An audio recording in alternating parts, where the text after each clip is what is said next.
जिस धर्म में बाबा साहेब अम्बेडकर को बहुत अच्छे पद पे होने के बावजूद भी चपरासी फाइल फेंक के देते थे, सम्मान से पानी पीने का अधिकार भी नहीं था, बहुत दुख के साथ वो धर्म परिवर्तन किया। वरना किसको शौक है कि कोई अपने घर को छोड़ के कहीं और जाएगा। वो तो इसलिए गए ना जब हमें अपमान मिल रहा है लगातार, दिन ब दिन वो सारी चीज़ें हमें बेइज्जती फील हो रही है। तो जहाँ हमें सम्मान मिल रहा है हम जा रहे हैं, तो चुप क्यों रहे उन लोगों की। आप शायर के तौर से कैसे कहेंगे इन सारे मुद्दों को, इन सारी बातों को? के अब के सारी हदों से गुजर जाएंगे, हो मत समझना डराने से डर जाएंगे। ये मेरा उन लोगों को है जो भाजपा के लोग। अभी लाला केजू की एक वीडियो वायरल हो रही थी, हमने देखी। उन्होंने कहा कि केजरीवाल को बुरा कह लेना, लेकिन भगवान को बुरा कहोगे तो जनता माफ़ नहीं करेगी। और बहुत तेज़ी से नारा लगाया उन्होंने एक ऐसे नाम का जिस नाम से लिंचिंग हो रही है। मैं लेना ही नहीं चाहता उस नाम को। के अब के सारी हदों से गुजर जाएंगे, हो मत समझना डराने से डर जाएंगे। मौत के नाम का खौफ देता है क्यों, मौत जिस रोज आएगी मर जाएंगे। नमस्कार, जनता लाइव देख रहे हैं आप और मैं हूं आपके साथ पूजा। और इस वक्त हम मौजूद हैं अंबेडकर स्मारक में, जहां की अंबेडकर मेमोरियल है। और यहां इस वक्त ये तमाम लोग हाथों में पंचशील का झंडा और जय भीम का नारा लगाते हुए राजेंद्र पाल गौतम के समर्थन में एकत्रित हुए हैं। मेरे साथ इस वक्त इन तमाम लोगों के बीच में एक ऐसी शख्सियत है जिनको आप बेहतर तरीके से जानते हैं। अभिषेक जाटव जी बहुजन शायर के नाम से मशहूर हैं और भीम आर्मी से भी जुड़े हुए हैं। भीम आर्मी भी आज अपना समर्थन जाहिर करने के लिए यहाँ पहुँची हुई है। तो सबसे पहले अभिषेक, बहुत स्वागत है आपका हमारे चैनल पर। धन्यवाद। और तमाम लोगों से हम बात कर रहे हैं, एक आम आदमी की तरह लोग अपनी राय दे रहे हैं, लेकिन क्योंकि आप बहुजन शायर के नाम से मशहूर हैं तो शायरी के लहजे में आपसे जवाब चाहूँगी कि आज का ये जो पूरा नज़ारा है जो हम देख रहे हैं, ये कैसे अलग है और लोग यहाँ क्या करने आए हैं? देखिए, जो बीत गया है कल वो आज नहीं होता। सबसे ऊंचा उड़ने वाला पक्षी सिर्फ बाज नहीं होता। और जिस कौम के नौजवान संघर्ष नहीं करते, कि जिस कौम के नौजवान संघर्ष नहीं करते, उस कौम के सर पे कभी ताज नहीं होता। आज से पहले कभी आप हालात देखेंगे कौम के, तो शायद वो सफ़ेद वाले लोग ही इस समाज का नेतृत्व करते थे। लेकिन आज वर्तमान की जो परिस्थिति है कि जितने संख्या में आपको बड़े बुजुर्ग यहाँ दिखेंगे, ये बड़ी खुशी की बात है कि इतनी संख्या में हम उम्र नौजवान यहाँ पे आपको दिखेंगे। तो ये परिवर्तन है, समाज बदल रहा है और बहुत जल्द बड़ा परिवर्तन आएगा। समाज बदल रहा है बिल्कुल, और ऐसे ही हिंदू संगठनों का कहना है कि हिंदू भी जाग रहा है और हिंदू युवाओं में भी जोश आ रहा है। वो भी अपने धर्म को बचाने की बात कर रहे हैं और इसीलिए जो 22 प्रतिज्ञाएं हैं उनको लेकर लोगों को बड़ी खलबली मिर्ची लग रही है। देखिए, मैं तो ये कहता हूँ कि अगर कोई जाग रहा है तो इसमें बुराई थोड़ा ही है। वो अपना काम करें, हम अपना काम करेंगे। जिसका संघर्ष ज़्यादा होगा वो कामयाब हो जाएगा।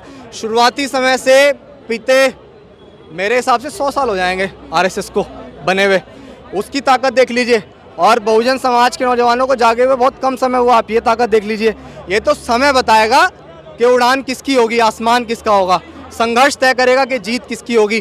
खाली कह देने से काम नहीं होता। आप इस भारी संख्या को देख रहे हैं, इस भारी संख्या से नींद उड़ रही होगी उन तमाम लोगों की जो ये बताते हैं कि बहुजन समाज कमज़ोर है, जो ये समझते हैं कि ये बहुजन समाज जो सदियों से पिछलग्गू रहा तो ये आज भी पिछलग्गू बना के रखेंगे।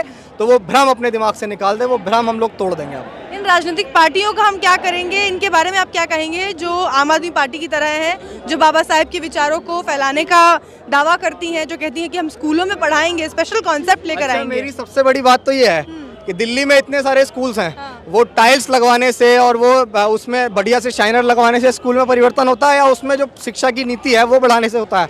आप दिल्ली में कितने ऐसे स्कूल हैं जिसमें साइंस साइड की जो है सुविधाएं उपलब्ध हैं?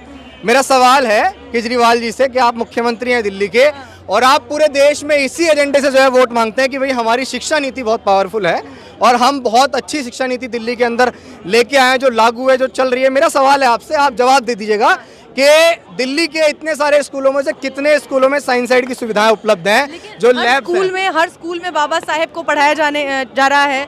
आप देखिए, बाबा साहेब की जीवनी को दिल्ली में प्रदर्शित किया गया एक लंबे समय तक के लिए, और उसके बाद अब जब ये बाबा साहेब की 22 प्रतिज्ञाओं पर विवाद हुआ है तो केजरीवाल चुप है। समाज ना भोला है, बेवकूफ नहीं है।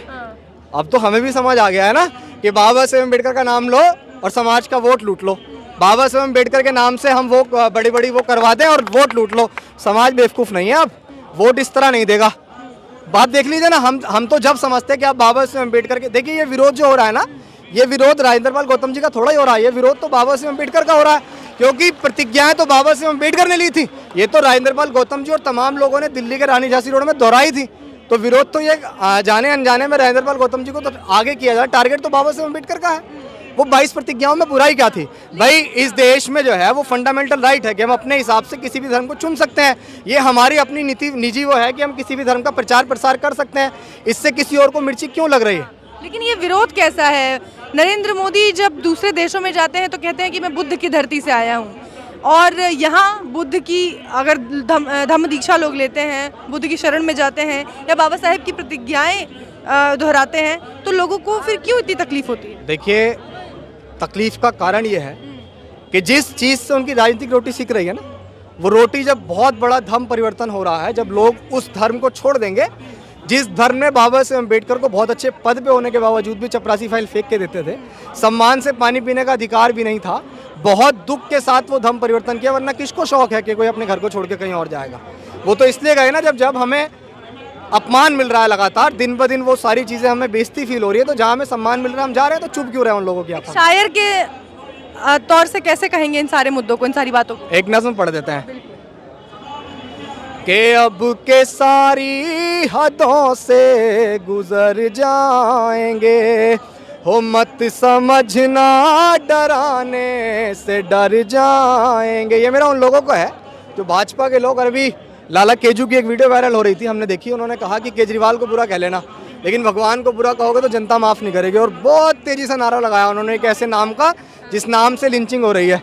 मैं लेना ही नहीं चाहता उस नाम को, कि अब के सारी हदों से गुजर जाएंगे, हो मत समझना डराने से डर जाएंगे, मौत के नाम का खौफ देता है क्यों, मौत जिस रोज आएगी मर जाएंगे।